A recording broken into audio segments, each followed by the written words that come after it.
Hello welcome to it's UTV. నేను మీ నాగరాజ్ బైర్శెట్టిని. ఈరోజు మన అతిథి లక్రెడ్డిపల్లె మాజీ ఎమ్మెల్యే, పుట్టపర్తి సత్యసాయి జిల్లా హిందూపురం వైఎస్ఆర్ కాంగ్రెస్ పార్టీ పార్లమెంటు పరిశీలకులు లక్రెడ్డిపల్లె అంటే రెడ్డప్ప గారి రమేష్ రెడ్డి గారు మనతో ఉన్నారు. ఆయన అడిగి వివరాలు తెలుసుకుంటాం. నమస్తే సార్. నమస్తే.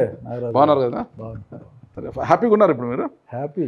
టీడీపీని వీడి వైసీపీలోకి వచ్చారు కదా, హ్యాపీగా సంతోషంగా ఉన్నారు ఈ పార్టీలో? ఇక్కడ వాస్తవంగా రాజకీయాల్లో కొన్ని విషయాలు కనుక్కున్నాం.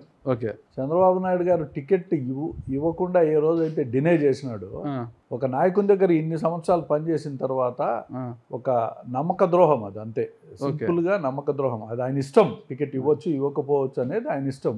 ఎన్ని సార్లు ఇచ్చినా ఓడిపోతున్నాడు, ఇది గెలుపు కాదు అనుకోండొచ్చు కదా. ఆ మాట చెప్పేసి ఉండొచ్చు కదా. ఓకే, చెప్పాలా, అయ్యా నీవు ఓడిపోతావు, నీవు అక్కర్లేదు, నువ్వు పార్టీ కోసం పనిచేయి అని డే వన్లోనే చెప్పి ఇక్కడ ఎవరినో ఒకరిని ఇన్ఛార్జిగా పెట్టుకొని ఆయన దగ్గర పని చేయించుకొని నువ్వు ఆ సంకేతం ముందే ఇచ్చింటే ఈ ప్రాబ్లం రాదు ఎక్కడ కూడా. ఓకే, టీడీపీలోనే ఉంటుంటే మీరు టీడీపీలోనే ఉన్నిందునో లేకుంటే రాజకీయాలు సాధించిందునో అది పక్కన పెడదాం. ఓకే, నాకు అది అనిపించింది. ఇంకా కష్టము, ఒక మనిషి ఒక్కసారి చంద్రబాబు గురించి నాకు బాగా తెలుసు కాబట్టి ఆయన మనసులో ఏదో ఎక్కడో ఒక చోట కొంత గ్యాప్ వచ్చింది. సో ఈ గ్యాప్ను మనం ఫిల్ చేయలేము. ఇంకా మనల్ని ఆయన ఇంకా నచ్చుకుంటే, అంటే ఆయన నమ్మకస్తులుగా మనల్ని పెట్టుకుంటే అవకాశం తక్కువగా ఉంటుంది. సరే, ఇంకా మనం ఎక్కువసేపు పని చేసినా కూడా చులకన అవుతామని చెప్పి హ్యాపీగా. అట్లా కాదన్నా, పార్టీలో మీరు చాలా సీనియర్ మాజీ ఎమ్మెల్యే, మీ తమ్ముడు మీ తర్వాత ఎన్నో సంవత్సరాలకు రాజకీయాల్లోకి వచ్చాడు, మీరు చాలా కీలకంగా ఉన్న దశలో శ్రీనివాస్ అన్నకి ఇంకా అప్పుడు రాజకీయాల గురించి రాజకీయాలకు వచ్చినా కూడా అంత అవగాహన లేదు ఆయనకు. పెద్ద మాటకారి కూడా కాదు. ఆయన పోలిట్ బ్యూరో సభ్యుడు, జిల్లా అధ్యక్షుడిగా ఆయన చాలా చలామణి అయ్యారు, ఇప్పటికీ అవుతున్నారు కూడా. ఆయనకి ఇచ్చిన ప్రాధాన్యత అతి సీనియర్ అయినా మీకు ఎందుకు ఇవ్వలేదంటారు? అంటే మీ ముక్కుసూటితనమా ఏంటి? లేదు, ఇదంతా డబ్బుమయం. పూర్తి స్థాయిలో చంద్రబాబు నాయుడికి డబ్బులు ఉండేవాళ్ళంటే ప్రేమ ఎక్కువగా వచ్చింది. అంటే మీరు ఇద్దరు అన్నదమ్ములు కదా, ఇద్దరితో డబ్బు ఉంది కదా, ఇద్దరికి మీరేం పేదోడేం కాదు కదా. అంటే నేను ఆయన దృష్టిలో ఆయన చెప్పినట్టు ఆడి మనం డబ్బులు ఖర్చు పెట్టేంత లేదు కదా. Okay okay. చంద్రబాబు నాయుడుకి డిఫరెంట్ స్టైల్. ఆయన ప్రతి 5 ఏళ్ళకి ఒకసారి ఒక 10 మందిని వాడేస్తుంటాడు. అది మొదటి నుంచి జరిగే. సుజనా చౌదరిని వాడేసినాడు, సీఎం రమేష్ని వాడేసినాడు, వాళ్ళు ఈయనని వాడింటారు, అది వేరే కథ అనుకోండి. ఇదంతా చాలా మొదటి నుంచి ఉంది కదా. గరికపాటి రామ్మోహన్ కానీ ఇంకోరు కానీ వీళ్ళందరూ డబ్బులు ఉండేవాళ్ళు రాజకీయాల్లోకి వచ్చినారు. ఆ డబ్బులు ఉండే వాళ్ళ దగ్గర ఆయన పని చేయించుకుంటాడు, నీట్గా వాళ్ళకి ఏదో పదవి ఇస్తాడు, పంపిస్తుంటాడు. శ్రీనివాసరెడ్డిని అట్లా వాడుకుంటాడు. శ్రీనివాసరెడ్డి గారు కేవలం డబ్బుతోనే రాజకీయం చేస్తున్నారంటారా? అంతకు తప్ప నుంచి ఏంటి ఉంటాయండి. నాకు ఒకటి అర్థం కాలేదు. మీరు సీనియరు, అసలుకి పార్టీ నమ్ముకొని ఉన్నారు, మాజీ ఎమ్మెల్యే కూడా మీరు. మన మహానాడు ముగింపు సభ రోజు మీ తమ్ముడు శ్రీనివాసరెడ్డి గారు వలవలా ఏడ్చేశారు, గుక్కబట్టి ఏడ్చేశారు. అసలుకి ఆ సమయంలో చంద్రబాబు నాయుడు గారు ఒక కన్న బిడ్డని దగ్గర తీసుకున్నట్లుగా, ఒక బిడ్డని దగ్గర తీసుకుని ఆయన ఓదార్చడము, అది చూసి ఎంత ఆపేక్ష అసలు శ్రీనివాసరెడ్డి గారు అంటే, ఎంత అఫెక్షన్ అసలుకి. ఆ తండ్రి కొడుకుల బంధం లాగా కనిపించింది అది. అసలు మీకేమనిపించింది? మీ తమ్ముడు అంతా ఏడ్చేశాడు కదా అసలుకి. మహానటులు నటించినట్టుంది ఆ స్టేజ్ పైన. మీరు భలేవాళ్ళండి. దీనికి ఎట్లుంటుందంటే, ఆడ ఏం జరిగిందని అంతగా ఏడ్చాల్సిన పని లేదు, ఈయన దగ్గరికి తీసుకోవాల్సిన పని లేదు. ఏదో జరిగింటుంది, ఏదో పెద్ద సభ పెట్టినారు, సక్సెస్ అయింది, కడప జిల్లాలో సక్సెస్ అయింది అని చెప్పి ఒక ఉత్సాహం ఉండిండొచ్చు. దానికి ఏందో ఆయన ఏడ్చడము, ఈయన ఏదో దగ్గరికి తీసుకోవడము, ఏదో ఒక సంకేతం ఇవ్వాలనే ఒక ఉద్దేశం కూడా ఉండొచ్చేమో అని అనిపిస్తుంది. ఏదైనా ఒక సందర్భంలో మీరు బాధపడ్డప్పుడు కానీ ఎప్పుడైనా చంద్రబాబు గారు మిమ్మల్ని అట్లా దగ్గరికి తీసుకుని అత్తుకున్నారా? నేను ఎప్పుడు అంత దగ్గర పోయేవాడిని కాదు. అవునా? ఎందుకు? నేను ఎప్పుడు దగ్గర పోయేవాడిని కాదు. అంటే అతి తక్కువ సమయంలో మీ తమ్ముడికి వంట పట్టినంత రాజకీయము మీకు ఎందుకు పట్టలేదంటారు? మేము కొన్ని సిద్ధాంతాలు నమ్ముకొని రాజకీయాల్లోకి వచ్చినాం. ఒక బాండ్, ఒక కుటుంబమే కదా. ఇద్దరు రాజగోపాల్ రెడ్డి గారి కుమారులు, ఇద్దరు కూడా ఒకే బ్లడ్. అంటే మీరేం సిద్ధాంతాలు, ఆయన ఏం సిద్ధాంతాలు, ఇద్దరు ఒక. మీ నాన్నగారి సిద్ధాంతాలు రాజకీయాల్లో మీవి. నేను అదే చెప్పేది. మా నాన్నగారి సిద్ధాంతాల ప్రకారమే నేను నడుచుకున్నాను. వీళ్ళకు సిద్ధాంతాలు లేవు కాబట్టి బయటికి వెళ్ళిపోయి వ్యాపారం చేసుకొని డబ్బు సంపాదించుకొని రాజకీయాల్లోకి వచ్చినారు. మేము సిద్ధాంతాల్లో ఉండేవాళ్ళం కాబట్టి, ప్రజలతో ఆ సంబంధాలు ఉన్నాయి కాబట్టి చాలా క్లారిటీగా క్లియర్గా బతికేదానికి అలవాటు అయిపోయింది. సో దానివల్ల మా లైఫ్ అంతా కూడా ఒక రాజకీయ పార్టీలకు పనిచేస్తూ, అంటే వేరే ఆదాయం లేదు, రాజకీయ పార్టీలకు పనిచేయాలా, ఏదో కొద్దిపాటిగా ఏదో చిన్న చిన్న పనిలో పాటలు చేసుకొని జరపాలా. అంటే పూర్తి స్థాయిలో మేము డబ్బు సంపాదించాలనే ఆలోచనతో నేను ఎప్పుడు లేను, మా నాయన ఎప్పుడు లేడు. ఓకే. మా నాయన రాజకీయాల్లో 7 సార్లు 8 సార్లు పోటీ చేసినా ఆయనకు ఆల్మోస్ట్ ఎప్పుడు ఆయన స్నేహితులు ఫండింగ్ ఇచ్చేవాళ్ళు. ఆయన నిజాయితీగా బతుకుతున్నాడు కాబట్టి ఆయన స్నేహితులే ఎలక్షన్ రన్ చేసేవాళ్ళు ఎప్పుడు కూడా. ఆయన ఏ రోజు ప్రజలకు డబ్బులు పంచలే. నేను కూడా నా లైఫ్లో చాలా మటుకు లాస్ట్ 2 ఎలక్షన్స్ తప్పనిచ్చి 14, 19 తప్పనిచ్చి ఇంతవరకు మేము డబ్బులు ఇచ్చిన సందర్భమే లేదు ప్రజలకు కూడా. చాలా క్లియర్గా ఉన్నారు, వాళ్ళు కూడా క్లియర్గా ఉన్నారు. కానీ ఇప్పుడు సిస్టమ్ మారిపోయింది. చంద్రబాబు వచ్చిన తర్వాత డబ్బులు పంచాలా అని చెప్పి, డబ్బులు ఉండే వాళ్ళకి టికెట్ ఇవ్వాలా అని చెప్పి మొదటి నుంచి జగన్మోహన్ రెడ్డి గారు కూడా డబ్బులు ఉండే వాళ్ళకి టికెట్లు ఉండొచ్చు. నేను చంద్రబాబుతో ఉన్నాను కాబట్టి చెప్తున్నా. జగన్మోహన్ రెడ్డి గురించి అప్పటి వరకు నాకు తెలియదు. ఆయన కూడా సూట్ కేసు ఈ రోజు తెలుసు జగన్మోహన్ రెడ్డి గారి గురించి నాకు. ఎందుకంటే ఆ రోజు నాకు తెలియదు. జగన్మోహన్ రెడ్డి గురించి తెలుసుకోవాల్సినంత పని లేదు నాకు ఆ రోజు. ఈ రోజు ఆయన పార్టీలో ఉండా కాబట్టి ఆయన దగ్గర క్లోజ్గా చూస్తూ ఉండా నేను. అయితే చంద్రబాబు నాయుడు గారికి జగన్మోహన్ రెడ్డి గారికి చాలా తేడా ఉంది. ఓకే. చంద్రబాబు నాయుడు ఏం తేడా? ఇప్పుడు ఆయన డబ్బులే ఈయన డబ్బులే. ఇప్పుడు మీరు హిందూపురం పరిశీలకులుగా ఉన్నారు, పుట్టపర్తి సత్యసాయి జిల్లా హిందూపురం పరిశీలకులుగా. అసలు అక్కడ నవీన్ నిశ్చల్ అనే వ్యక్తి ఎప్పటి నుంచో పార్టీ కోసం కష్టపడుతున్నాడు. ఆయన ఒక కరేపాకలాగా వాడుకుంటున్నారు. అప్పటికప్పుడు డబ్బులు తెచ్చిన కురుబా సమాజం ఆమెకు ఇచ్చేశారు. పైనుంచి వచ్చేసి సూట్ కేసులు తీసుకొచ్చారు. ఖదిర్లో కూడా అంతే. కంకర్ ఇస్మాయిల్ ఎప్పటికో పార్టీ నమ్ముకొని పనిచేస్తుంటే ఎక్కడో అసలు పార్టీకే సంబంధం లేదు, పార్టీలో కనీసం ప్రాథమిక సభ్యత్వం లేని అతను ఇక్బాల్ అనుకుంటా ఆయన పేరు, ఎక్కడో బెంగళూరు నుంచి ఆయన ఒక సూట్ కేసు తెచ్చినాడు, ఆయనకు టికెట్ ఇచ్చారు. ఏమైంది అసలుకి? వాళ్ళు అంతే డబ్బులు ఇచ్చే, వీళ్ళు అంతే, వాళ్ళది ఎవరేం తక్కువ కాదు కదా. మీరు చెప్పినట్లు 2 పార్టీల్లో ఇది కామన్గా ఉన్న ఫ్యాక్టర్. ఓకే. నేను కాదంటంలే, మనం నిజాయితీగా మాట్లాడుకుంటే అంతే కదా. 2 పార్టీల్లో కామన్గా ఉన్న ఫ్యాక్టర్ అంతే. డబ్బు ఉండే వాళ్ళకే టికెట్ ఇవ్వాలా అనే ఒక ముఖ్య ఉద్దేశాలు కనపడుతూ ఉన్నాయి. మేము దానికి వ్యతిరేకమనే ఇప్పుడు చంద్రబాబు నాయుడు గారు వీని దగ్గర డబ్బులు లేవు, వీడు 50 కోట్లు ఖర్చు పెట్టాలా, మేము ఎందుకు ఇవ్వాలి, వీళ్ళకు ఇవ్వాల్సినంత అవసరం ఏముంది, ఆయన గెలిస్తేనేమి ఓడిపోతేనేమి, నాకు చాలా చోట్ల గెలిచే వాళ్ళు ఉన్నారు, నేను ఎందుకు ఇన్వెస్ట్ చేయాలి వీళ్ళపైన అనే ఒక ఆలోచన.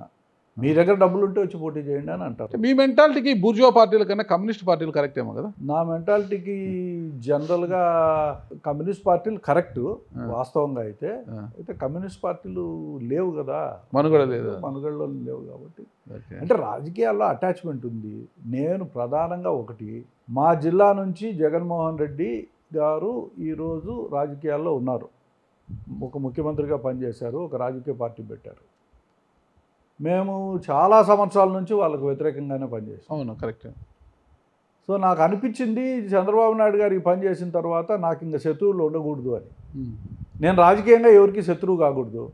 జగన్మోహన్ రెడ్డి గారికి కూడా మనం ఆయన కూడా పనిచేస్తే, ఆయనతో పాటు కలిసి పనిచేసిన, ఆయన పార్టీలో పనిచేస్తే నాకు తెలిసి ఇంక నాకెవరు శత్రువులు లేరు. ఇంకా ప్రతి ఒక్కరు ఫ్రెండ్సే. ఇప్పుడు చంద్రబాబు నాయుడుకి శత్రువే కదా మీరు, ఆయన కాదని. నాకేం సంబంధం, నాకు అవసరం లేని వ్యక్తితో నాకు శత్రుత్వం లేదు, మిత్రుత్వం లేదు, నాకు అవసరం లేదు. ఇంకా ఇంత ముక్కు తితే మీ ముక్కు చక్కగా సూటిగా ఉంటుంది అనేసి అంత సూటిగానే నేను పోతానంటే రాజకీయాల్లో కుదరదు కదా. ఇంకా రాజకీయాల్లో లేను కదా, ఇప్పుడు లేదంటారు, యాక్టివ్గా ఉన్నాం కదా. ఇప్పుడు రాజకీయాల్లో లేకపోతే మిమ్మల్ని తీసుకెళ్లి ఉమ్మడి అనంతపురం జిల్లా అంటే ఇప్పుడు సత్యసాయి జిల్లా హిందూపురం పరిశీలకులుగా ఇచ్చారు కదా వైఎస్ఆర్ కాంగ్రెస్ పార్టీ. మరి రాజకీయాల్లో ఉంటేనే కదా అది ఇచ్చేది. పార్టీ పని వేరు, పార్టీలో పాలిటిక్స్ వేరు. రాజకీయాల్లో మీరు ఉంటేనే మీకు పార్టీ గుర్తించి పదవి ఇచ్చింది అక్కడ హిందూపురం పరిశీలకులుగా. పార్టీ డెవలప్మెంట్, పార్టీ బలోపేతం హిందూపురం పార్లమెంటులో కావచ్చు, ఇది రాప్తాడు, పెనుకొండ, కదిరి, పుట్టపర్తి, హిందూపురము ఇవన్నీ కలిపి బలోపేతం చేయడానికి మిమ్మల్ని పరిశీలకులుగా పెట్టారు. ఒకటి, ఇప్పుడు నన్ను పరిశీలకులుగా అక్కడికి ఎందుకు పంపించుంటారు? నాకు ఎలాంటి ఇంట్రెస్ట్ లేని ఏరియా అది. ఓకే. నాకు వ్యక్తిగతంగా ఆ ప్రాంతంలో నాకు ఎవరిపైన ప్రేమ లేదు, అభిమానం లేదు, శత్రుత్వం లేదు, మిత్రుత్వం లేదు, ఏమీ లేదు. కాబట్టి నాలాంటి వాళ్ళు అక్కడ పోయి పనిచేస్తే మంచిది అని చెప్పి ఒక ఉద్దేశంతో జగన్మోహన్ రెడ్డి గారు నాకు ఆ పని అప్పచెప్పిండొచ్చు. నేను ఆయనకు మీరు ఏ పని చెప్పినా చేస్తాను, మీ పార్టీలో ఉన్నాను కాబట్టి అని చెప్పినాను. చెప్పినప్పుడు మీరు ఆ పని చేయండి అని చెప్పాడు. మంచిది సార్ అని చెప్పి. ఇప్పటికే ఆ జిల్లా ఇన్ఛార్జిగా పెద్దిరెడ్డి రామచంద్రారెడ్డి కూడా అన్నీ ఆయన చూస్తుంటారు, కానీ మిమ్మల్ని పరిశీలకులుగా వేశారు. కానీ నాకున్న సమాచారం ప్రకారము హిందూపురాన్ని ఎలాగైనా ఈసారి కొట్టాలి అంటే అంత స్ట్రాంగ్ నియోజకవర్గాన్ని ఎలాగైనా వైఎస్ఆర్ కాంగ్రెస్ పార్టీ జెండా పాతి చూపిస్తే భవిష్యత్తులో వైఎస్ఆర్ కాంగ్రెస్ పార్టీ రమేష్ రెడ్డి గారికి కూడా ఒక సముచిత స్థానం అనేది ఉంటుంది ఒకవేళ అధికారంలోకి వస్తే. అట్లే ఒక కసితో ఆయన పనిచేస్తున్నాడని అంటున్నారు. చేయాలి కదా, తప్పదు కదా. హిందూపూరే కాదు, 7 అసెంబ్లీ స్థానాలు కూడా ఈసారి గెలిపించి జగన్మోహన్ రెడ్డికి ఇవ్వాలి. ఐ థింక్ అది పెద్ద విషయం కూడా కాదు, టాస్క్ అది పెద్ద టాస్క్ అది. పెద్ద పెద్ద టాస్కే కానీ పెద్ద విషయం కూడా కాదు. వాస్తవంగా అయితే నేను ఆ సరళని చూసిన ఒక్కసారి, ఒక్క హిందూపూర్ తప్పనిచ్చి మిగతా అంటలో ఒక రాప్తాడు హిందూపూర్ 2 తప్పనిచ్చి మిగతా 5 పెద్ద సమస్య కాదు. కరెక్ట్. ఓ రాప్తాడు హిందూపూర్ 2 అంత క్రిటికల్ కాన్స్టిట్యుయెన్సీస్. హిందూపురం 100% క్రిటికల్, అది ఎప్పటికీ కొట్టలేరు మీరు. హిందూపూరు రాప్తాడు 2 క్రిటికల్ కాన్స్టిట్యున్సీస్, మిగతా 5 there is no problem. As on today ఎప్పుడు ఎలక్షన్ పెట్టినా కూడా 5 మంది మళ్ళా గెలుస్తారు, దాంట్లో ఏమి. కందికుంట గారిని ఢీ కొట్టగలరా? చాలా సులభం అండి. మీకు అంత బలమైన నాయకుడు ఎవరున్నారు మీకు అక్కడ? ఎవరైనా సరే ఇప్పుడున్న మక్బుల్ 100-150% గెలుస్తారు. పోయిన ఎలక్షన్లోనే 7-8 వేలు డిఫరెన్స్. ప్రభుత్వ ఉద్యోగులు వ్యతిరేకం, ల్యాండ్ టైటిలింగ్ యాక్ట్ వలన రైతులు వ్యతిరేకం. ఇంకా 4 ఏళ్ల టైం ఉంది. ఉన్నాయి, ఏం కాదు. అప్పుడు నేను చెప్పేది 2024 జరిగిన ఎలక్షన్స్లో జగన్మోహన్ రెడ్డి గారికి ప్రభుత్వ ఉద్యోగులు వ్యతిరేకంగా పనిచేశారు. ల్యాండ్ టైటిలింగ్ యాక్ట్ వలన రైతులు వ్యతిరేకమైన, పవన్ కళ్యాణ్ వలన క్యాస్ట్ ఓటు పోలరైజేషన్ అయింది. చంద్రబాబు నాయుడు గారుని అరెస్ట్ చేయడము ఒక రకంగా ఒక మెజారిటీ, అంటే ఒక అప్పర్ క్లాసులో కొంత అనిశ్చితమైన వాతావరణం, సానుభూతి వ్యక్తమైంది. సో ఇవన్నీ వెరిసి ఆ కాన్స్టిట్యున్సీల్లో ఆ ఓటమి జరిగింది తప్పనిచ్చి 7-8 వేల ఓట్లు పెద్ద ఓట్లు కాదు. అంత పెద్ద వేవ్, 164 సీట్లు వచ్చిన వేవ్ అది. అటువంటి చోట ధర్మవరంలో అంత కష్టపడి వెంకటరామరెడ్డి గారు పనిచేస్తే ఎక్కడి నుంచో వచ్చిన సత్యకుమార్ టక్కని గెలిచేసి వెళ్ళిపోయినాడు. అంటే అటువంటి వాతావరణం, అంటే ప్రభుత్వం పైన వ్యతిరేకత వచ్చింది కాబట్టి జగన్మోహన్ రెడ్డి గారు ఓడిపోయినారు మొన్న. ఈసారి అంతకంటే 3 అంతలు ఎక్కువ వ్యతిరేకం స్టార్ట్ అయిపోయింది. ఇప్పటికే 4 ఏళ్ల సంబంధి మళ్ళీ పాజిటివ్ అవుతుంది. ఒకసారి జనం మైండ్ మేకప్ చేసుకుంటే నీవు ఎంత రెక్టిఫై చేసుకోవాలి. ఇప్పుడు ఒక్కసారి ద్రోహం చేసిన తర్వాత నిన్ను ద్రోహి అంటారు తప్పనిచ్చి నీవు ఎంత రెక్టిఫై చేసుకుని ఈరోజు నువ్వు ఇచ్చిన పాత బాకీ ఎవరు కట్టారు? ప్రజల ఆశయాలకు తగ్గట్టుగా ఏ ప్రభుత్వం కూడా పరిపాలించలేదు కదా, చేయలేదు కదా. కాకపోతే నువ్వు ఎందుకు చెప్పినావు అబద్ధాలన్నీ? 4 సార్లు ముఖ్యమంత్రి, 3 సార్లు నీవు ప్రజలను నమ్మించి ముఖ్యమంత్రిగా ఎంపికైనావు. మీకు ఆర్థిక వ్యవహారాలు అన్నీ కూడా బాగా తెలుసు. 15 సార్లు బడ్జెట్ ప్రవేశపెట్టిన ఘనత నీది ఈ రాష్ట్రంలో. అన్నీ తెలిసి ఇన్ని అబద్ధాలు చెప్పాల్సిన పనే ఉంది. నేనేమంటానంటే, ఒకటి, ఈ రాష్ట్రంలో ఇంతవరకు స్వాతంత్రం వచ్చిన తర్వాత, ఆంధ్రప్రదేశ్ ఏర్పడిన తర్వాత ఎంతమంది ముఖ్యమంత్రులు పనిచేసినారో ఏ ఒక్కడు అబద్ధం చెప్పి ఓటేయించుకోలే, ఎక్సెప్ట్ చంద్రబాబు నాయుడు. జగన్మోహన్ రెడ్డి గారు కూడా సిపిఎస్ రద్దు అన్నారు, చేయలేదు. సిపిఎస్ వచ్చిన వారం రోజులు సిపిఎస్ రద్దు అన్నారు, సిపిఎస్ చేయలేకపోయారు. మద్యపానం విడతల వారిగా మద్యపాన నిషేధం అన్నారు, అది చేయలేకపోయారు. చాలా విషయాలు ఆయన కూడా చేయలేకపోయారు కదా, అబద్ధాలు కదా అవి. ఒకటి మీరు చెప్పండి, మీరు ఒకటి గుర్తు పెట్టుకోండి, సిపిఎస్ అనేది ఒక సబ్జెక్ట్. దాన్ని ఎప్పుడో కేంద్ర ప్రభుత్వం తీసుకొచ్చిన దీనివలన దానికి సిపిఎస్ లేకి తీసుకొచ్చినారు. దాన్ని తిరిగి తీసుకొస్తే కొన్ని వేల కోట్ల రూపాయలు భారం పడే అవకాశం ఫ్యూచర్ జనరేషన్స్. ఆలోచించుకోండి ఎలా హామీ ఇచ్చినారు ఎన్నికల దాని మీద కోర్టుకు వెళ్ళిండొచ్చు కదా. జగన్మోహన్ రెడ్డి ఆ రోజుకు రాజకీయంలో అంత పెద్ద పరివ్యక్తకు చెందలే. పార్టీ పెట్టాడు, ఆయన అగసాట్లు ఆయన పడతాడు, పాదయాత్రలు చేస్తూ ఉన్నాడు, ఏదో ఒక డిమాండ్ వచ్చింటుంది. ఆ డిమాండ్కి తగ్గట్టు నేను చేసేస్తానులేనా, ఏం పెద్ద సమస్య కాదు కదా, అది చేద్దాంలే అని ఒక ఆయనకున్న పాజిటివ్ అప్రోచ్ నువ్వు ఎక్స్ప్రెస్ చేసింటాడు. చేసిన తర్వాత రిపర్కేషన్స్ సీట్లో కూర్చున్నాక అర్థమవుతాయి కొన్ని. అంటే నేనేమంటానంటే, చంద్రబాబు నాయుడు ఇంతవరకు 3 సార్లు ప్రజలను మోసం చేసి ముఖ్యమంత్రి అయినాడు. జగన్మోహన్ రెడ్డి సిపిఎస్ లేకుండా పోతే మద్యపాన నిషేధము 1, 2, 3 అంశాలు పక్కన పెడితే సంక్షేమ కార్యక్రమాలు ఆయన చెప్పి నవరత్నాలు చేసినాడా లేదా? ఇవి కూడా డబ్బుతో ముడిపడినట్టే. బట్ ప్రజలను దృష్టిలో పెట్టుకొని, పేద వర్గాలను దృష్టిలో పెట్టుకొని, డబ్బులు ప్రభుత్వం వాళ్ళకు చేరవేస్తే తప్పనిచ్చి వాళ్ళ జీవితాలు బాగుపడవు అని ఒక ఆలోచన చేసినాడు. ఇది మంచి కానీ చెడ్డ కానీ ఈ ప్రూవన్ అది. ఎందుకంటే మనకు కోవిడ్ వచ్చింది, 1.5 సంవత్సరం కోవిడ్ వస్తే డబ్బులు ఇవ్వబట్టి కదా వీళ్ళందరూ కనీసం పనులు చేసుకొని మనీ రొటేషన్ జరిగింది లేండి, అది హ్యాపీగా జరిగింది. జిఎస్టీ ఆమెను మనకు వసూలు అయినాయంటే దానికి కారణం జగన్మోహన్ రెడ్డి గారి డబ్బులు కిందికి పర్కులేట్ చేయబట్టే కదా. అప్పులు కూడా అట్లా పెరిగాయిలేండి. అప్పులు పెరిగేది సహజం. ఈరోజు ఏమీ పని చేయకుండా 1,50,000 కోట్లు తీసుకున్నాడు చంద్రబాబు నాయుడు గారు. ఏం పని చేసినాడో చెప్పండి చూద్దాం. ఒక్క అమరావతి పైన కేంద్రీకరించి 50,000 కోట్ల రూపాయలు ఖర్చు పెడితే మిగతా రాష్ట్రం అంతా ఏం కావాలా? పోలవరాన్ని శరవేగంగా పరుగులు పెట్టిస్తున్నారు. నీ పోలవరం డబ్బు కాదు బనకచెర్ల కదా. పోలవరం బనకచెర్ల అనుసంధానానికి కృషి చేస్తున్నాడు. గ్యాస్ సిలిండర్లు ఉచితంగా ఇస్తున్నాడు.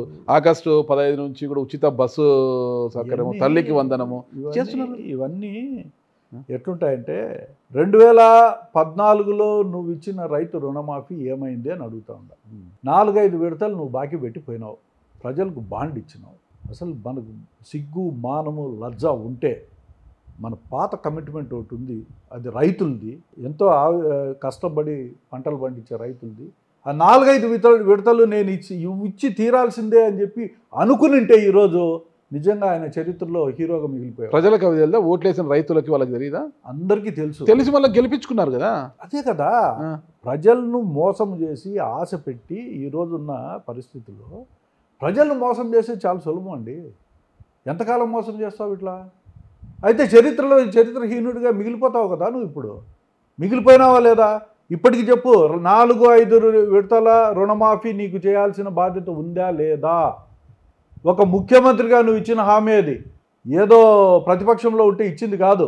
1,50,000 వరకు అని నువ్వు సీట్లో కూర్చున్న తర్వాత డిసైడ్ చేసిన రుణమాఫీ అది.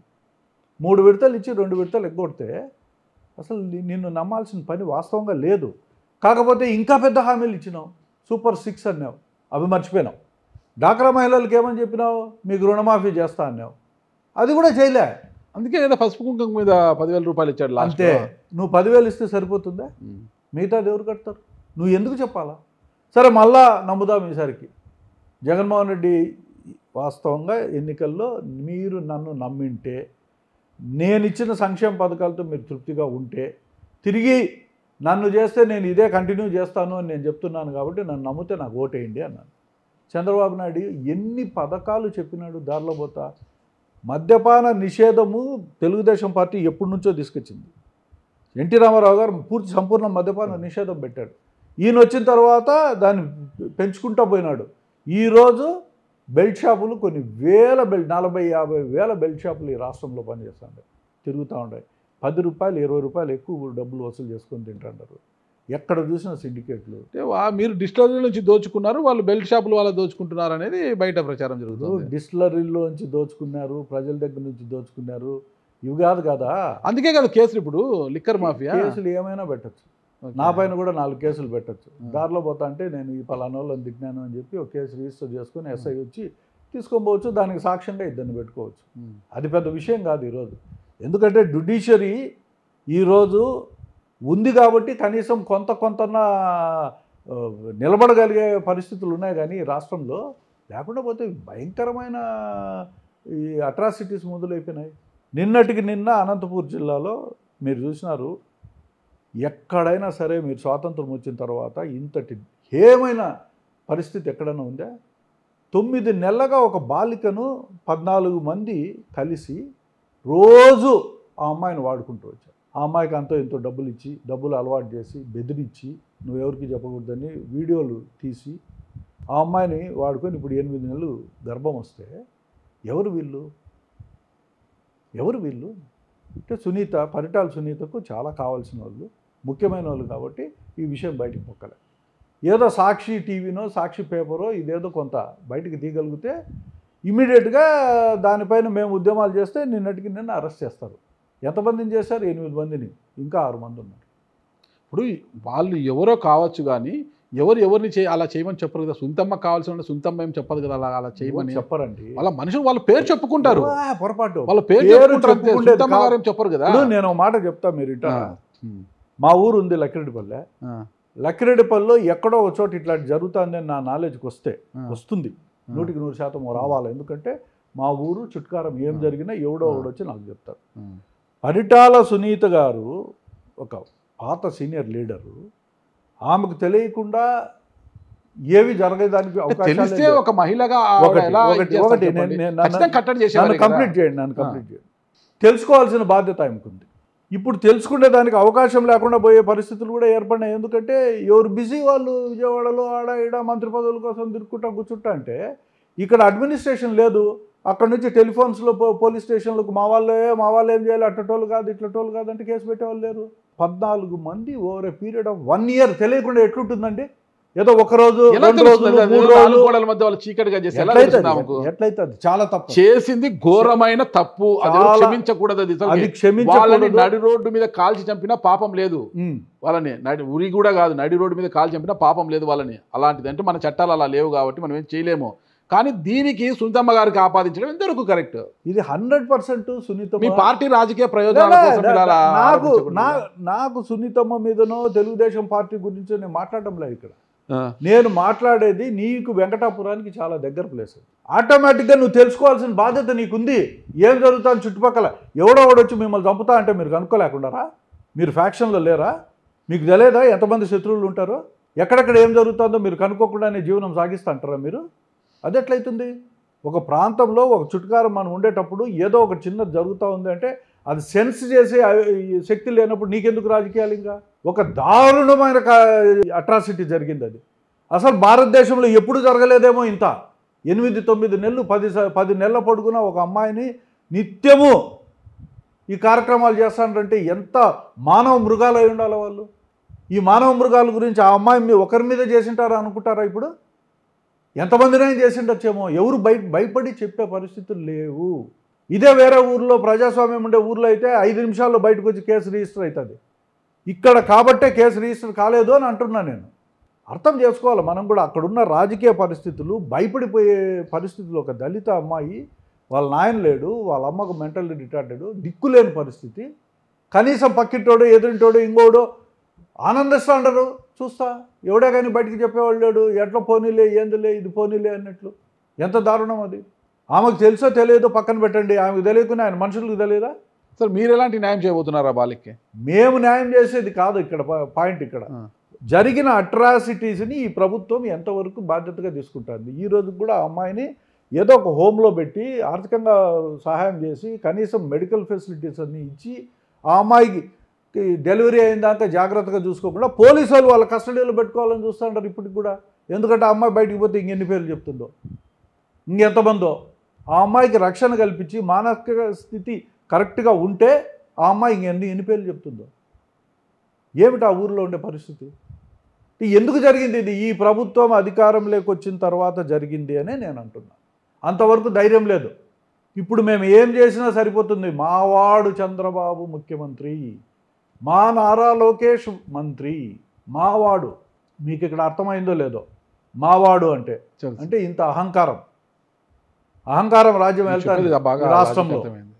అంటే మీరు అధికారంలో ఉన్నప్పుడు కూడా అలా అనుకుంటారు కదా, మావాడు జగన్మోహన్ రెడ్డి, మావాడు జగన్మోహన్ రెడ్డి అని అనుకుని ఉంటారేమో. కానీ మావాడు జగన్మోహన్ రెడ్డిని ఆడడం ఒకసారి ఎస్సీల పైన ఇంకోరి పైన ఎవరన్నా ఏదన్నా చేస్తే మావాడు జగన్మోహన్ రెడ్డి అని చేసిన వాడు ఎవడు లేడు. ఎందుకండి అసలుకి అమలాపురంలో ఏ రెడ్డి ఉన్నాడు కాబట్టి మావాడు అంటాడు. ఒక దళితుడికి గుండు కొట్టారు, శిరోముండనం చేశారు. ఒక దళిత డాక్టర్ సుధాకర్ ని పిచ్చోని చేసి నడు రోడ్డు పైన. అదే నేను చెప్పేది అదే. అక్కడ మావాడు అనేవాడు ఎవడు లేడు. ఒక ఎస్సీ అబ్బాయిని చంపేసి ఇంటికి డోర్ డెలివరీ చేసింది కూడా మావాడు కాదు అంటున్నా. మావాడు జగన్మోహన్ రెడ్డి మావాడు అనేటప్పటికీ రాయలసీమలో జగన్మోహన్ రెడ్డికి అంతో ఇంత సంబంధాలు ఉండే మా వాళ్ళు ఉంటారేమో కానీ కోస్తాలో ఎవరు లేరండి. అక్కడ జరిగిన పరిస్థితులు వేరు. జగన్మోహన్ రెడ్డి పైన ఆపాదించవచ్చు, ఓకే వెళ్ళనుకుంటారు. చేసింది మీ వాళ్ళు కాదు అంటారు. మా వాళ్ళు కాదు, ఇక్కడ మా వాళ్ళు అనే అహంకారంతో చేస్తున్నారు. మీకు అర్థమైందో? అర్థమైంది, బాగా అర్థమైంది. నేను ఇక్కడ జగన్మోహన్ రెడ్డి గారు చెప్తానండి, మా కమ్మ సామాజిక వర్గము మేము అని ఇష్టము, బాగా స్పష్టంగా అర్థమైంది. అంతే, సామాజిక వర్గాలు మా రెడ్డి కాదు. రాయలసీమలో ఎక్కడన్నా జరిగిందే ఇంత దారుణం? ఎప్పుడన్నా ఎవరు పరిధిలో వాళ్ళు క్రమశిక్షణతోనే బతుకుతుంటారు. ఫ్యాక్షన్ రాజకీయాలు చేసినారేమో కానీ చెత్త రాజకీయాలు ఎవరు చేయలే. ఎక్కడో కోస్తాలో ఓటో రెండో జరిగిటాయి. వాళ్ళకేదో వ్యక్తిగత సమస్యలు, వాళ్ళకి ఏం సమస్యలు వచ్చినాయో మనకు తెలియదు. ఆ సమస్యలతో వాళ్ళు ఏదో చేసుకుంటే జగన్మోహన్ రెడ్డి గారు పార్టీలో ఉన్నారు కాబట్టి ఆయన పేరు ఆపాదించుండొచ్చు. ఆయన ఏం చేయలేదని. దీన్ని బట్టి వైసీపీలో బాగా లీనమైపోయారు. పార్టీ బలోపేతానికి, అయితే మీకు ద్రోహం చేసిన తెలుగుదేశం పార్టీ మీద కక్ష తీర్చుకోవడానికి బాగా శక్తివంతం లేకుండా కృషి చేస్తున్నట్టుగా అర్థమవుతుంది నాకు. తెలుగుదేశం పైన నేను ఎంతటి వాడిని. ఇప్పుడు మీ మాట తీరు ఇదంతా చూస్తుంటే, మీ ఫైర్ ఇది చూస్తుంటే, గతంలో కూడా నేను చాలా ఇంటర్వ్యూలు చేశాను మిమ్మల్ని, ఇప్పుడు ఇది ఫైర్ ఇదంతా చూస్తుంటే బయటికి కనిపిస్తుంది అనమాట. నాకు ఇప్పుడు ఈ గడిచిన సంవత్సరంలో స్పష్టంగా అర్థమైనట్టు. నేను తెలుగుదేశం పార్టీలో చాలా ఏళ్ళు పనిచేసాను. అంతవరకు అనేదేమి మీ పుట్టుకే అక్కడ తెలుగుదేశం ఇంతవరకు పార్టీ. 1 year ముందు అంతవరకు కూడా మావాడు అని చెప్పి విరవీగిన ధైర్యం నాకు కనపడలేదు. మొట్టమొదటిసారి ఈ సంవత్సర కాలంలో విపరీతమైపోయింది అది. ఆ దోపిడీ విపరీతమైపోయింది. ఆయన అలవాటు చేసినట్టున్నాడా ఈ పరిస్థితుల్లో నాకు అర్థమవుతుందో నాకు అనిపిస్తుంది. కానీ ఒక్కొక్కసారి ఏమిటి దోపిడీ నాకేం అర్థం కాలే. ఆయన P4 అంటాడు, ఇక్కడ P4 లేదు, A4 ఉంది. ఆ A4 ఏందో తెలుసా? అవినీతి, ఆశ్రిత పక్షపాతం, అక్రమ వసూళ్ళు, ఇంకోటి నాలుగోది కనిపెట్టలేదు మీరు ఇంకా. ఉంది ఫ్లోలో రావడం లేదు. కానీ P4 గురించి వాళ్ళు చక్కగా టకటకా చెప్పేస్తారు. మీరు A4 అన్నప్పుడు చెప్పాలి కదా ఖచ్చితంగా. P4 కూడా నేను చక్కగా చెప్పలేను. వాళ్ళు చెప్తారు, వాళ్ళు కూడా చెప్పలేరు అనుకుంటున్నారు కాబట్టి P4 గురించి వాళ్ళు చెప్తారు. వాళ్ళు కూడా చెప్పలేరు. ఎందుకంటే ఆ కాన్సెప్ట్ ఆయనకు ఒకనికే తెలుసు, ఎవరికి తెలుసు. చంద్రబాబుకి ఆ కాన్సెప్ట్ గురించి అన్నా తెలిస్తే పర్వాలే. మరి A4 కాన్సెప్ట్ మీదా మీ పార్టీదా? నాదే. మీరే సొంతంగా. మరి 4 చెప్పలేదే, 3 చెప్పారు A4 లో, ఇంకా లాస్ట్ చెప్పలేదు. అవినీతి, అక్రమ వసూళ్లు, ఆశ్రిత పక్షపాతము. ఆలోచించుకోండి, నిదానంగా చెప్పాలి. నిదానంగా కాదు, నోట్లోనే ఉంది. కానీ అది నేను జనరల్గా అప్పుడప్పుడు చేసుకుంటా. అంటే మనము సరైన క్రమంలో విమర్శిస్తే అవన్నీ కరెక్ట్ గా వస్తాయి అన్నమాట. అట్లేం కాదు. కానీ వాస్తవం ఇప్పుడు జరిగేది అక్రమ వసూళ్లు విపరీతంగా చేస్తుంటారు. ఇసుకలో దోపిడీ చేస్తాంటారు, మట్టిలో దోపిడీ చేస్తాంటారు. ఇవన్నీ సర్వసాధారణం. అయితే నేను చెప్తున్నా కదా, సర్వసాధారణం అని అనుకుంటే మనము ఈ రోజు ఎవడు ఏమి పని చేసుకోవాలన్నా సరే ట్యాక్స్ కట్టాల్సిన పరిస్థితులు వచ్చినాయి. ఏ పని ఎవడు చేసుకోవాలన్నా, ఒకడు ఏడన్నా కాంట్రాక్టర్ పని చేసుకోవాలంటే వాడు ఏదో ఎంత లెస్ టెండర్లు వేసినా వీళ్ళు పనులు ఆపించి డిపార్ట్మెంట్ను ఉపయోగించి పనులు ఆపి వాళ్ళ దగ్గర వసూలు చేసుకుంటున్నారు డబ్బులు. అన్న రమేష్ రెడ్డి అన్న, ఇది కొత్త కాదు, ఈ ప్రభుత్వంలో జరుగుతుంది, గత ప్రభుత్వంలో ఉంది.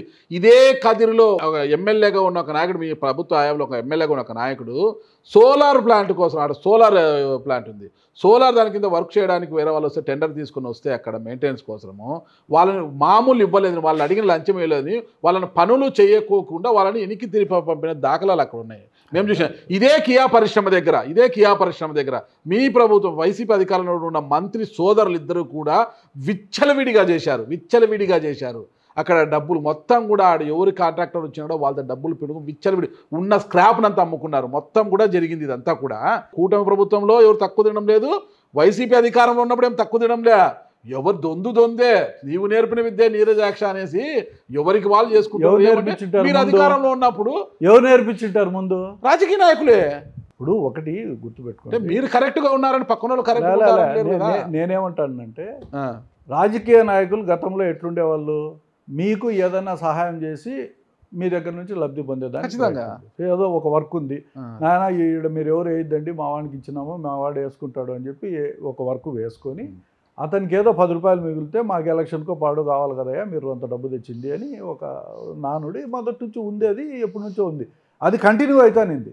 అయితే ఇప్పుడు అట్లేదు. మీరు మొత్తం రాష్ట్ర వ్యాప్తంగా తిరుగుతూ ఉన్నారు, ఒకసారి తిరిగి కనుక్కోండి.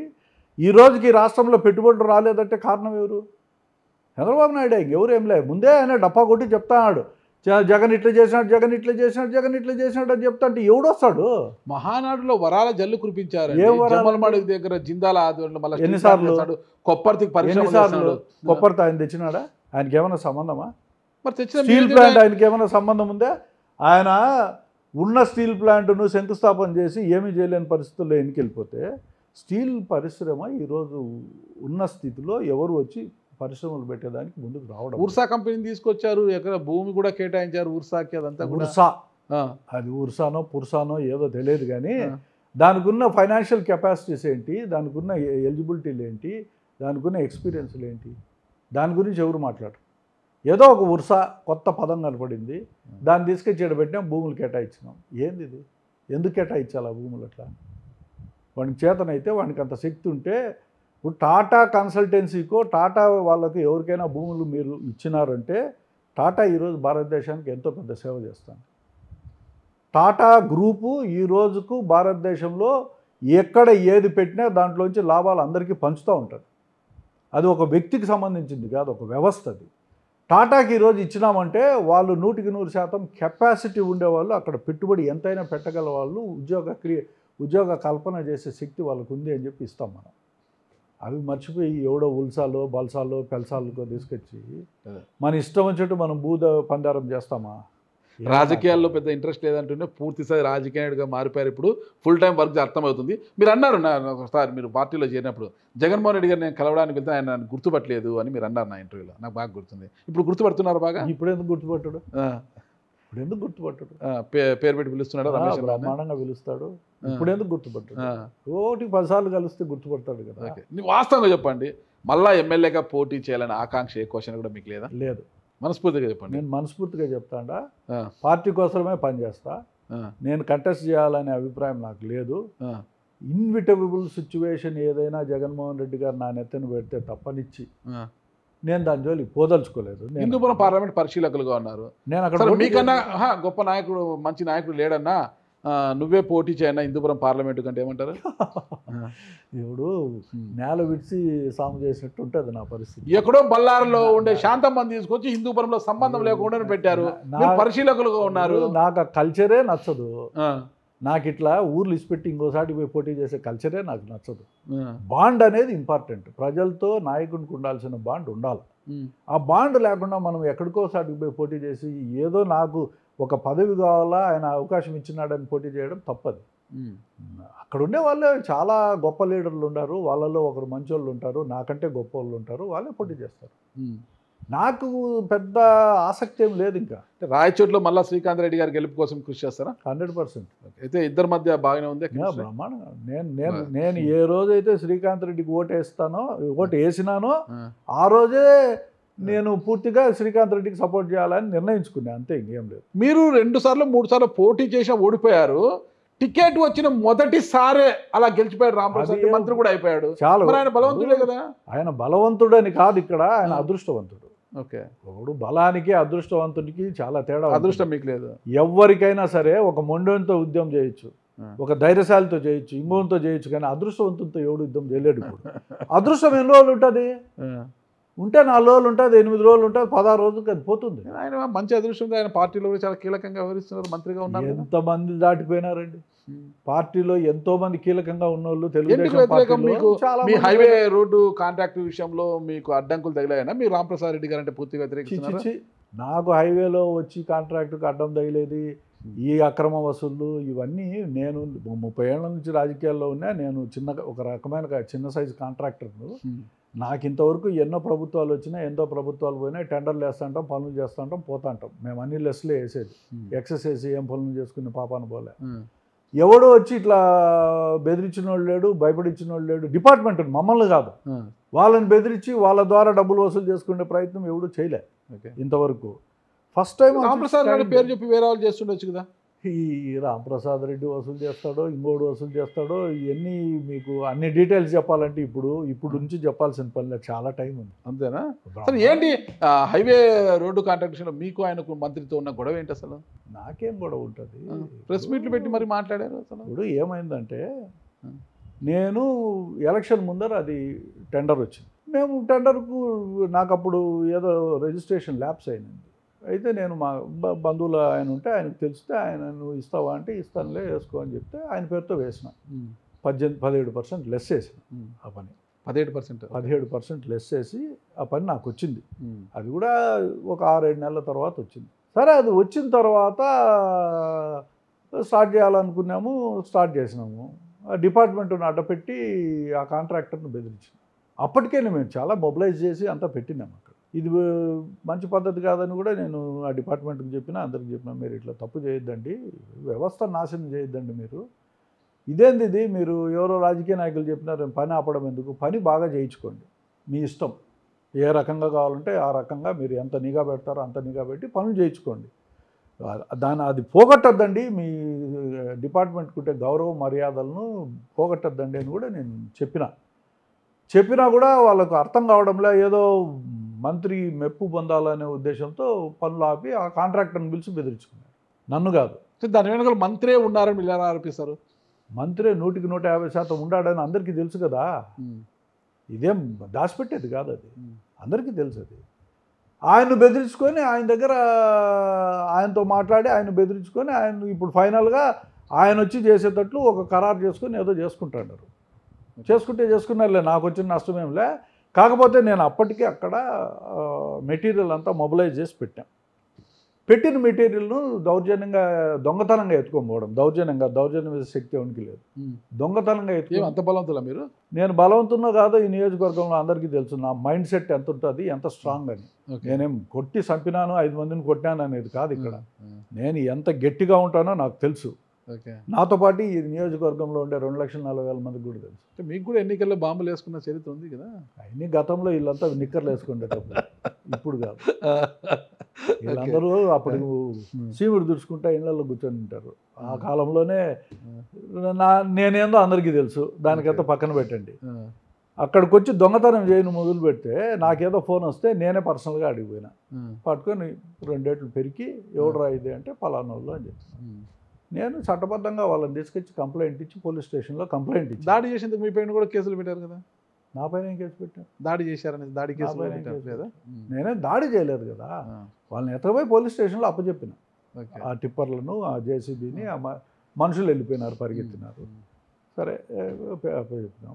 దానిపై నేను ఇంత గలీజ్గా చేయాల్సిన పనేముంది ఈ మంత్రికి అని చెప్పి నేను అడిగిన. అతను నా పేరు చెప్పి ఎవడన్నా ఎత్తపోతే నాకు ఆ సంబంధం అండి. నీ పేరు అంతే కదా, నీ పేరు చెప్పి నేను మీ పక్కింట్లో వచ్చి దూరి ఎవరిదన్నా గొలుసులు లాక్కోకపోతే నీ సంబంధం కాదా అది? అంటే నీ పేరు చెప్పి ఏమైనా చేయొచ్చా? మంత్రి కాబట్టి ఊరంతా చెప్పుకుంటారండి. దానికి ఎట్ట చెప్తారు? చేసిన వాళ్ళ పేర్లు ఇచ్చినా నువ్వు ఇన్వెస్టిగేషన్ చేసినావా, చేయించినావా, లేదా వాళ్ళపైన కేసు రిజిస్టర్ చేయించినావా? అది చట్టం చూసుకుంటుంది. ఆయనకి ఏం చట్టం లేదు. చట్టం ఇంతవరకు కేసు రిజిస్టర్ చేయలే. 2 నెలలు అయింది. అంటే ఏం చట్టం ఉందా? చట్టం ఉందేమో చెప్పండి అండి. నేను ఇచ్చిన కేసు రిజిస్టర్ చేసినారా ఫస్ట్? ఏం లేదు కదా. అంటే నీ కన్సర్న్లో జరిగింది ఇది. సో దానిపైన ఇంక నేను రియాక్ట్ కాకుండా ఎట్లుంటా? నన్ను తిరగనీని అన్నాడు. ఓ అమ్మా, నన్ను తిరగనీను అని అనే అంత పెద్ద మాట మాట్లాడితే ఎట్లా? అది ఎవరితో అవుతుంది? అది సాధ్యమవుతుందా వీళ్ళతో? సరే, ఎవరిని తిరగడానికి ఎవరికి సాధ్యం కాదులేండి. ఏమిటది? నా స్వేచ్ఛ, నాకుండే హక్కు. ఆయన హక్కులు ఆయన, మీ హక్కులు మీ. నా హక్కు, నా స్వేచ్ఛ. అంటే నేను నిన్ను బతకనిరా అంటే ఏమని అర్థము? దానికి ఎవరు సమాధానం చెప్పాలి? నేనే పెట్టి చెప్పుకోవాలి కదా. అంతే, నేనే సమాధానం చెప్పిన. వాళ్ళు బాగానే తిరుగుతున్నారు ఇప్పుడు. నేను రాష్ట్రం అంతా తిరుగుతాను. ఓకే. మరి కంకర్ల మిషన్లతో గొడవ ఏంటి? కంకర మిషన్లలో అక్రమ వసూళ్లు చేస్తాండారు. నా కంకర మిషన్ దగ్గరికి కూడా వచ్చి అక్రమ వసూళ్లకు డిమాండ్ చేసినారు. నేను ఒప్పుకోలేదు. నేను ఒప్పుకోకుంటే నా మిషన్ పైన రైడ్ చేయించి దాన్ని మూసేయించినారు. నేను మూసేదానికి సిద్ధపడినా.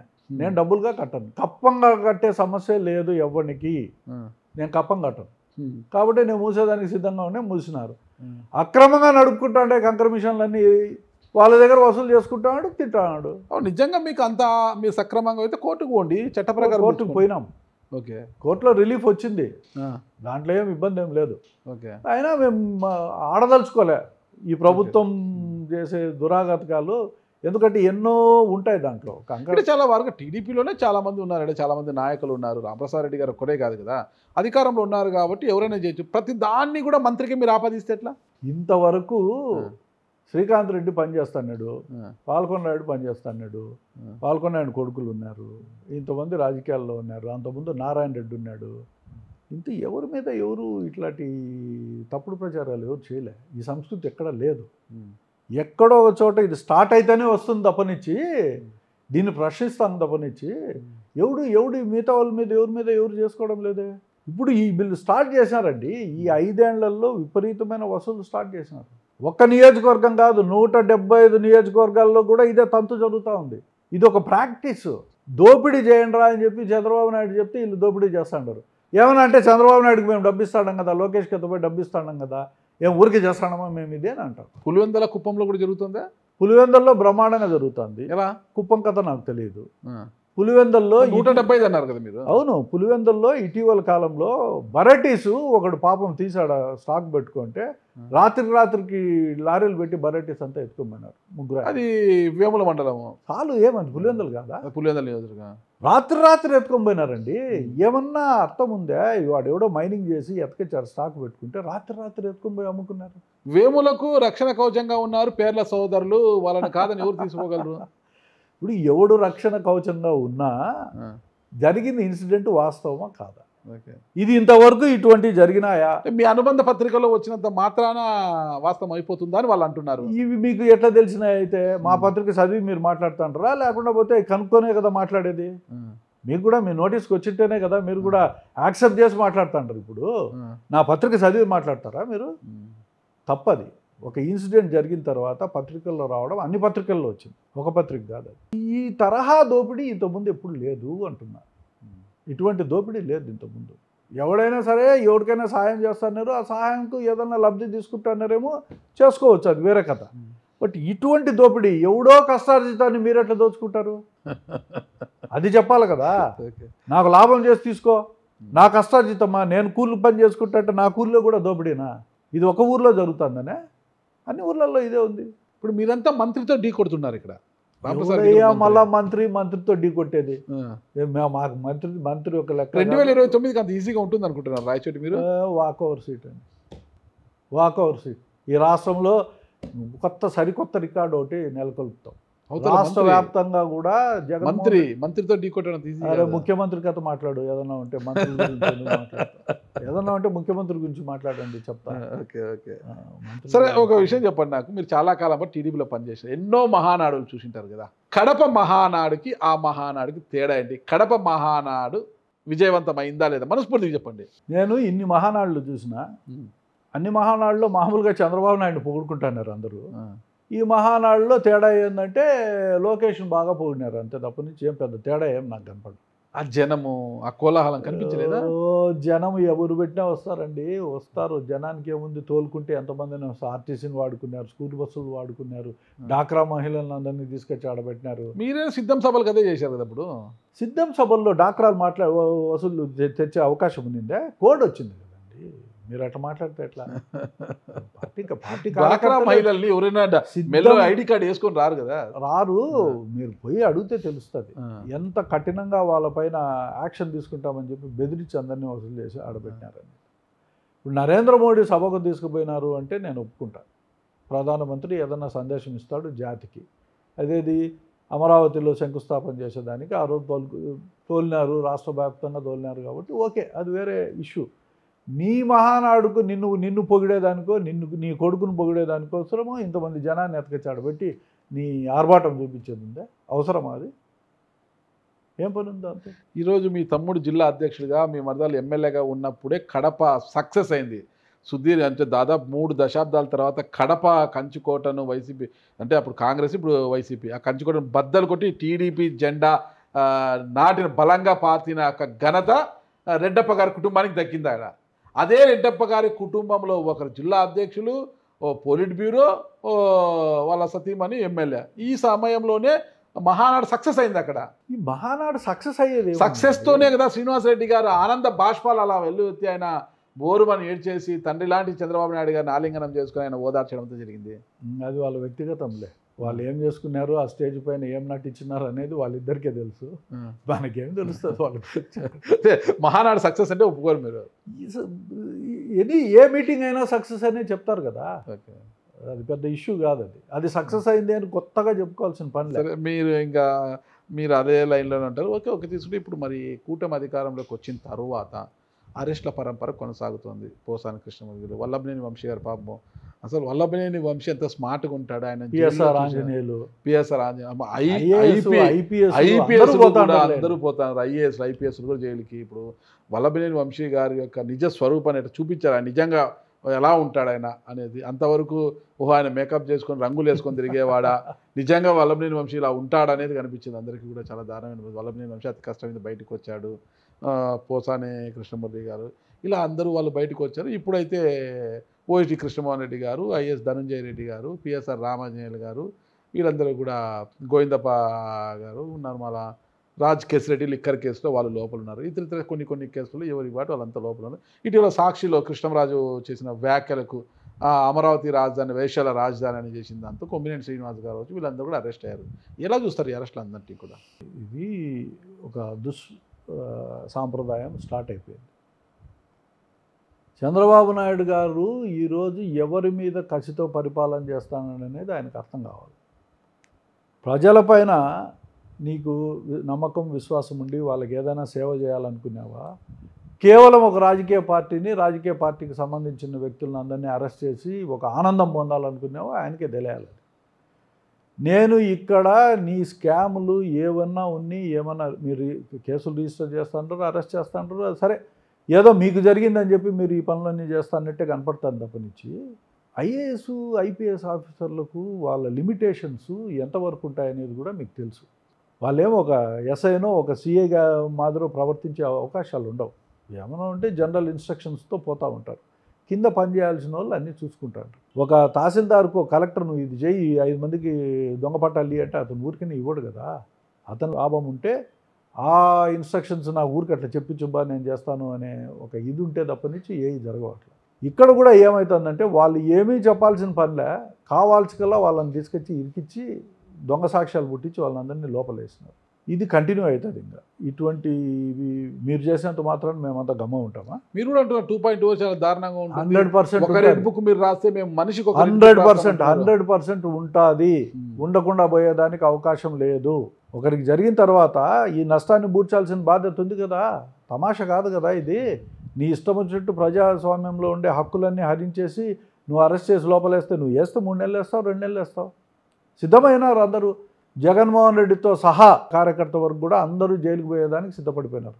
ఎవరినైనా ఎప్పుడైనా లోపల అరెస్ట్ చేయొచ్చు, చేయండి. ఎవరు లెక్క చేయాల్సిన పని లేదు. దీన్ని అరెస్టులు అంటే పెద్ద సమస్య కాదు. ఇప్పుడు పోతాం బయటికి, లోపలికి పోతాం, బయటకు వస్తాం. ఓకే, కోర్టు ఉంది, కోర్టు చూసుకుంటుంది.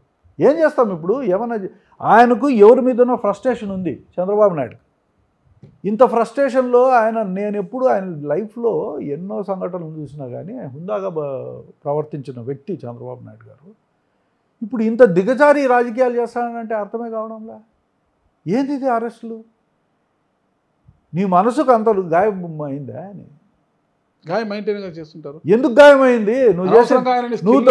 లేని స్కిల్ కేసులో ఆయన అరెస్ట్ చేసి 53 రోజుల పాటు జైలు పాలు చేశారు. ఆయన వయసును కూడా లేని స్కిల్ కేసు అని మనం అనేదానికి లేదు. ఈరోజు నువ్వు వీళ్ళందరూ ఎట్లా తప్పు చేసినారని చెప్పి లోపలేస్తే ఎట్లా మేజిస్ట్రేట్ బెయిల్ లేదో మేజిస్ట్రేట్లు చూసుకోవాల్సిన పని అది. ఎందుకు బెయిలీలే? వీళ్ళు తప్పు చేసినారని ప్రైమా ఫేసి ఉంది కాబట్టి లేదు అంటాం. మళ్ళీ ఆ తర్వాత నిరూపణ అయ్యేది. చంద్రబాబు నాయుడు కూడా ప్రైమా ఫేసి ఉంది కాబట్టే కదా లోపలికి పోయింది.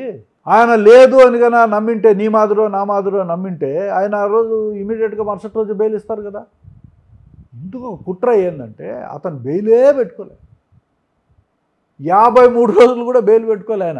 ఆయన ఎంతసేపు స్క్వాష్ చేయాలా ఈ కేసే లేకుండా అనే ఒక కారణం ఏమంటే కుట్ర. లోపల ఉంటే సింపతి వస్తుంది, ఇది ఎన్నికలకు సమీపంలో ఉంది, ఇది నాకు ఉపయోగపడుతుంది, నేను బయట ఉండి తిరిగే బదులు లోపల ఉండేది మంచిది కదా అని ఆయన ఆలోచన ధోరణి అది. ఆయనకు రాజకీయ లబ్ధి ఏ ఇష్యూలో అయినా సరే రాజకీయ లబ్ధి కావాలని కోరుకునే వ్యక్తి ఎవరైనా భారతదేశంలో ఉన్నారంటే చంద్రబాబు నాయుడు గారు. ప్రతి అంశం నిన్నటికి నిన్న కొమ్మినేని ఆడొక యాంకరు ఎవరో ఏదో మాట్లాడినారు, చక్కని దాన్ని ఒక ఇష్యూ చేసి అమరావతిలో ఉండే ఆడవాళ్ళందరినీ తీసుకొచ్చి మిమ్మల్ని అందరినీ ఈ మాట అన్నారని చెప్పి ఇన్ని టీవీల్లో రిపీటెడ్గా 100 సార్లు అది వేసి చూపించి ఇటువంటివి ఎన్ని సంఘటనలు జరిగింటాయి ఇంతకుముందు. నోరు జారింటారు ఎవరో ఒకరు, ఒక తప్పు జరిగింటుంది. నీవు అది 100 సార్లు చూపిస్తే ఏమని అర్థము అని. నీ మైండ్ సెట్ ఏంది? ఆంధ్రజ్యోతి మైండ్ సెట్ ఏంది? ఈనాడు మైండ్ సెట్ ఏంది? ఒకసారి చూపిస్తావు, 2 సార్లు చూపిస్తావు, తప్పులే నీ పేపర్లో రాయి. ఒక రోజంతా అదే చూపిస్తావా ఈ మాట అన్నారని? అంటే వాళ్ళని ఎంత మనసు గాయపరిచింటావు ఆ మహిళలను. వీళ్ళు అనేదానికన్నా ఇతను గాయపరిచింది ఎక్కువ, ఈ మీడియా ఛానళ్ళు గాయపరిచిందే ఎక్కువ అని అనిపిస్తుంది నాకు. తప్పు కదా అది. చేసిన తప్పు చేసింటారు. నువ్వు చూపించిన ఒకసారి 2 సార్లు, ఇది రిపీటెడ్గా 3 రోజులు 4 రోజులు దానిపైన డిబేట్ పెట్టి 6వ తేదీ నుంచి ఈ రోజు వరకు అదే పని పెడితే ఎట్లా? కంటిన్యూస్గా ఈ రోజు కూడా వస్తుంది పేపర్లో అదే, ఇంకొక వారం వస్తుంది. ఎందుకంటే ఒక డైవర్షన్ పాలిటిక్స్. నిన్నటికి నిన్న ఆడపిల్లల పైన జరిగిన అత్యాచారాల గురించి అంబేద్కర్ గారికి రాజ్యాంగం ఇక్కడ పూర్తిగా లేకుండా పోయింది కాబట్టి మీకు ఇస్తాను దేవరా అని చెప్పి ఒక రిప్రజెంటేషన్ రాష్ట్ర వ్యాప్తంగా అన్ని ఎక్కడ అయితే అంబేద్కర్ గారి స్టాచ్యూస్ ఉన్నాయో అక్కడ అలా పోయి వైఎస్ఆర్సీపీకి సంబంధించిన మహిళలందరూ పోయి మొరపెట్టుకుని జరిగింది. దీన్ని డైవర్ట్ చేయాలా అంటే లా అండ్ ఆర్డర్ సిచ్యువేషన్ ఈ రాష్ట్రంలో లేకుండా పోతా ఉంది, రోజు రోజుకు దిగజారింది అనే విషయం బయటకు వస్తుంది. ఇది రాకుండా ఉండాలంటే అమరావతి ఇష్యూ దొరికింది. ఇది స్పష్టంగా కనపడుతుంది కదా రోజు మనకు. అంటే డైవర్షన్ పాలిటిక్స్ తప్పనిచ్చి ఏమైనా ఉన్నాయా? ఈరోజు పవన్ కళ్యాణ్ ఎంత ఎండార్స్ చేసినాడు చంద్రబాబు నాయుడు గారికి ఓటేయండి మీరు, ఆయన ఇచ్చిన హామీలకు అంతా నాదే బాధ్యత అన్నాడు. ఏ బాధ్యత ఆయన తీసుకున్నాడు ఈరోజు చెప్పండి?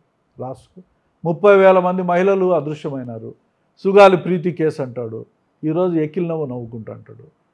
ఏం చేస్తున్నాడు ఆయన? ఏదో నేను ముఖ్యమంత్రి అయిపోయినా అంటే ఆ మేకకు 2 కిందికి వస్తాయంట, 2 మేకపోతుకు అవి వచ్చిందని అనుకున్నాడు. అది పెద్ద పదవి అని. డిప్యూటీ సీఎం అంటే పెద్ద పదవి అనుకుంటున్నాడు ఆయన. పాపం ఆయన కష్టపడ్డ దానికి ఆయనకు ఆ పదవి పెద్దదే కదా. అది పదవి కాదంటారా? నాకు తెలిసి పంచాయతీరాజ్ శాఖ ఎవడైనా సరే, తెలివైనోడు ఎవడైనా సరే, నువ్వు 21 సీట్లు వస్తే అపోజిషన్లో కూర్చొని ప్రశ్నించే హక్కు నువ్వు సంపాదించుకోవాల్సింది. ఎందుకంటే నువ్వు ప్రశ్నించినావు కాబట్టి జగన్మోహన్ రెడ్డిని, అంతకుముందు చంద్రబాబు నాయుడిని నువ్వు ప్రశ్నించినావు కాబట్టి, నువ్వు ఒక పార్టీని ఫ్లోట్ చేసినావు కాబట్టి, అధికారంలో నువ్వు ఎంత అలయన్స్ అన్నా ఉండు, నువ్వు ఎంత అలయన్స్లో అన్నీ ఉండి నువ్వు ఈరోజు కూడా ప్రశ్నించాల్సిన గొంతు నీది. నువ్వు ఎందుకు కానీ ప్రశ్నించలేకుండా ఈరోజు తానా అంటే తందానా అనుకుంటా, తప్పట్లు కొట్టుకుంటా, పొగుడుకుంటా ఇంకొక 30 ఏళ్ళు చంద్రబాబు నాయుడు అధికారంలో ఉండాలని చెప్తాండవే, నిన్ను ఎట్లా నమ్ముతారండి ప్రజలు? నువ్వు చంద్రబాబు ఇచ్చిన హామీలకన్నిటికీ నాదే బాధ్యత అని చెప్పినావు కదా. చెప్పినావా లేదా? ఈరోజు స్క్రోల్ అవుతాండాయి, ఈరోజు రీల్స్లో విపరీతంగా ట్రోల్ అవుతాండాయి. నువ్వు ఏమేమి చెప్పింది అనేది ఇంకా ఈ 5 సంవత్సరాలు పొడుగునా వస్తాయి. యుద్ధం చేయకుండా ఆయన శాంతియుతంగానే చంద్రబాబు నాయుడు గారితో పథకాలన్నీ అమలు చేసేలా చర్యలు తీసుకుంటున్నారు. అభివృద్ధి కోసం సంవత్సరము కాలములో నీవు పెట్టిన బాకీ ఎంత?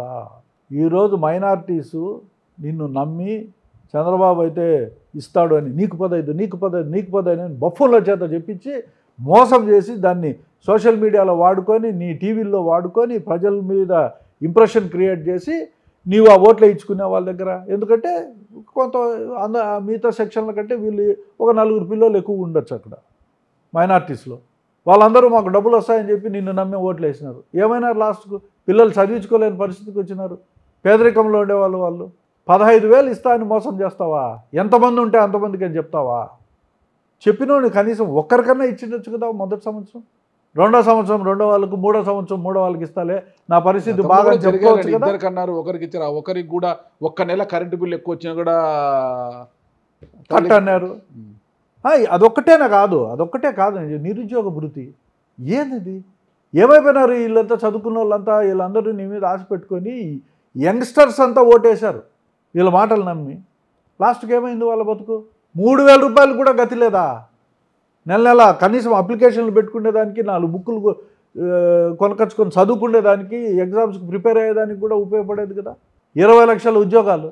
సరే, మీరు అధికారంలోకి వచ్చినట్టు ఇవన్నీ పూర్తి చేస్తారు. మీరు మాకు సంబంధించిన సబ్జెక్ట్ కదా. ఎవడో ఒకటి దారిలో పోయేవాడల్లా ఇవన్నీ మేము చేస్తామని చెప్తా అంటే మేమంతా పూర్తి చేయాలని. మా పార్టీ ఏమి డెసిషన్ తీసుకుంటుందో దానిపైన జగన్మోహన్ రెడ్డి గారు 100% ఆ నమ్మకాన్ని ప్రజల్లో ఉంది కాబట్టి ఆయన చెప్పినట్టు జరుపుతాడు అనే నమ్మకంతోనే ఆయన ఓటేస్తారు తప్పని. సరే, అంతవరకు రానిస్తారు. ఇప్పుడు లిక్కర్ కేసులో జగన్మోహన్ రెడ్డి గారిని అరెస్ట్ చేయాలని ఉన్నారు కదా, మరి చేస్తే పరిస్థితి? జగన్మోహన్ రెడ్డి గారే కాదు, జగన్మోహన్ రెడ్డి గారి నుంచి కింద కార్యకర్త వరకు అందరినీ అరెస్ట్ చేస్తారు.